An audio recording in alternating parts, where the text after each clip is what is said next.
the Thundering Hordes list, what they do, and the Vibe Wave is here.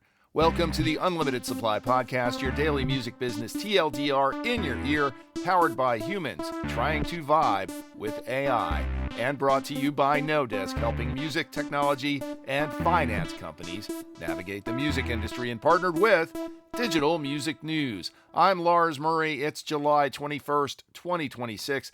It's Tech Tuesday, but before we geek out, sometimes it seems like Billboard has a list for everything.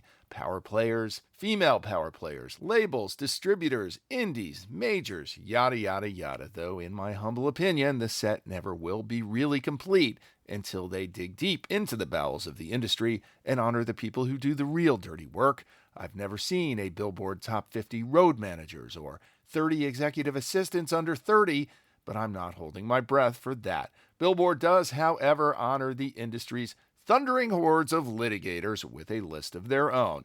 They didn't limit it to 30 or 40 or 50. They just called them top lawyers. Good move, Billboard. It's actually a very long list. A shallow money trench where thieves and pimps run free needs thundering hordes of, if not litigators, at least lawyers of every stripe. Nonetheless, not everybody is on it, but it does have some utility, if only as a reminder of who's playing for what team these days. As usual, too many old friends to list them here, and remarkably, I don't see a lot of enemies there, but a shout out to a few of my favorites for making the list. The dynamic duo of Liz Moody and Lynn Gonzalez over at Granderson de Rocher, Eliot Resnik over at Rains Feldman Luttrell, Digital OG Chris Castle, and my occasional protector, Gary Gilbert of Monot. Congratulations, everybody. All right, let's geek out. What do these thundering hordes do all day? Well, one of the things always keeping people on the list employed is AI, and there's always major labels, and there's always the infringe and settle strategy between labels and tech companies. Turns out that Sony Music and Udio are not just shy of the settle stage yet with each other. Remember, Udio has settled with and has deals with Warner and UMG. But Sony is doubling down. Over at Billboard, Rachel Scharf is reporting that Sony is expanding the scope of its lawsuit against Udio over infringement from a performative 333 works to a substantial 30,000, which increases Udio's potential damages exposure from a somewhat manageable $50 million to a $4.5 billion extinction event if it loses. That's how leverage works, people. At some point, the lawyers on the Billboard list involved will probably figure out a number somewhere between that 50 million and that 4.5 queeners, and Sony will join Universal and Warner in their deal, and Udio will attempt to survive some number of millions lighter in the wallet in their walled garden. And it's likely that this process just got sped up a little. Of course, Udio's strategy is to claim that its hoovering of copyrighted material is fair use.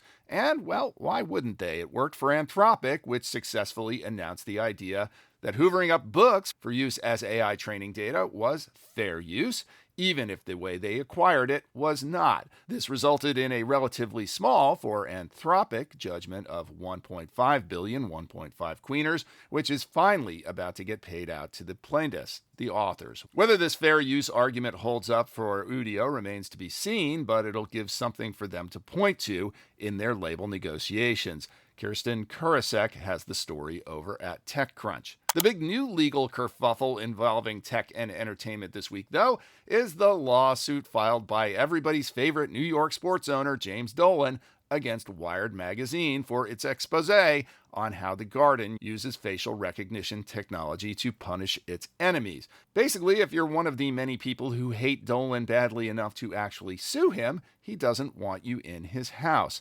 Apparently, according to Wired, these personae non grata at the Garden included LGBTQIA activists. Now, on top of that lawsuit, state legislators in New York are getting involved to try and put the kibosh on this type of Big Brother intelligence tactic. It's gone from the city level, where current mayor and Nick fan Zoran Mamdani had been supporting the measure, to a state issue now being spearheaded by State Rep Tony Simone, who ended up on the Madison Spy Garden no-fly list. Ashley King had the stories of both actions over at Digital Music News. And here comes the vibe wave. Your YouTube and Spotify searches are about to get more accurate, and we're all about to get a couple of percentage points stupider. AI search is starting to find its way into the interfaces of the dominant music streaming services, Spotify and YouTube.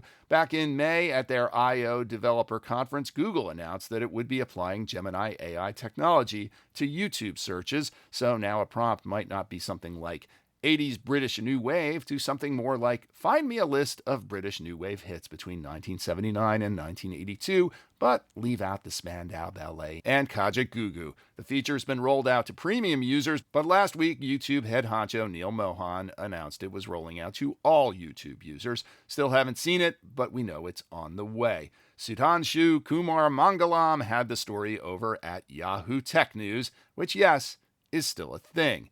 Meanwhile, Spotify last week started rolling out a similar real language search option, which will certainly move folks toward more personalized listening. It'll also allow people to have a conversation with Spotify about what they're listening to. As we reported yesterday, there might be a little issue with the accuracy of what Spotify says about music.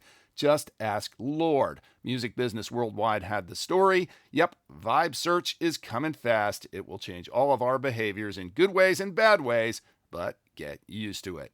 As you probably know, I've got my propeller beanie on, or maybe my Patagonia vest, and I'm in week 2 of my MIT Agentic AI Transformation class. Last week, we learned about how much all this stuff actually cost. You can go back to last Tuesday if you missed that. This week, we got our sleeves rolled up and started to build stuff. Before the course, I'd actually built some simple recurring agents using Claude to retrieve research material for this podcast, but I haven't built a true agent yet.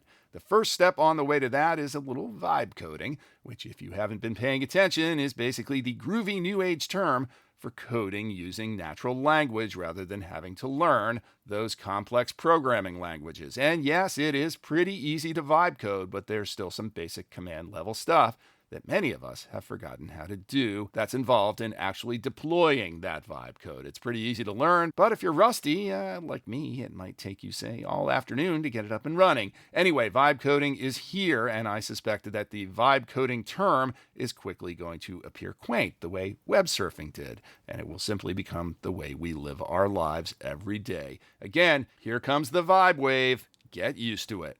And that's another Tech Tuesday. Support for Unlimited Supply is provided by you, and this week is my second annual birthday support drive. Yes, I want you to sign up for a year of support to get the limited edition Unlimited Supply Merit Badge trucker hat, which we manufactured in limited quantities by popular demand.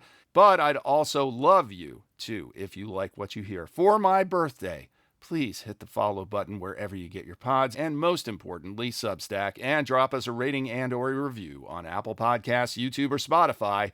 And please tell a friend or 3.